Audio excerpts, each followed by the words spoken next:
Lutter contre le fléau de l'insécurité et de la délinquance routière. C'est sur ce postulat que le préfet a organisé ses assises.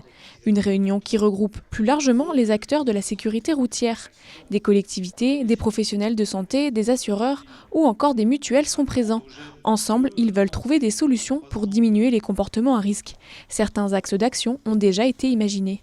L'appel au civisme ne suffit pas. Je pense qu'il faut aussi faire appel à des modes autres que sont, encore une fois, l'apprentissage à la conduite, que ce soit en situation réelle, par exemple pour les motards, ou en simulation avec des simulateurs de roues, que ce soit avec les auto-écoles pour les véhicules légers, et faire en sorte qu'avec des simulateurs éventuellement de conduite qu'on n'a pas dans le département et qu'il faudrait pouvoir acquérir, faire appel donc à des outils un peu plus, je dirais, concrets d'apprentissage à la conduite ou de réapprentissage à la conduite qui permettrait ainsi d'améliorer nos comportements routiers. Mais enfin, le premier facteur du comportement, c'est le respect des règles, c'est le respect de la vitesse et la non-consommation d'alcool et de stupéfiants, c'est évident. C'est à partir de ça que se joue l'enjeu d'une meilleure sécurité routière.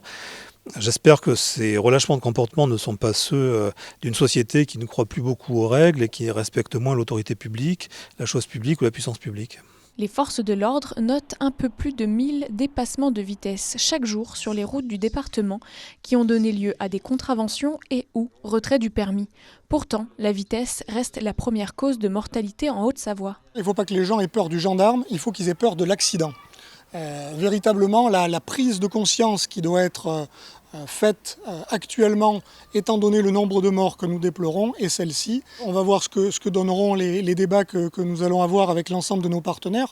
Je pense qu'il y a plusieurs pistes, comme l'a évoqué Monsieur le Préfet.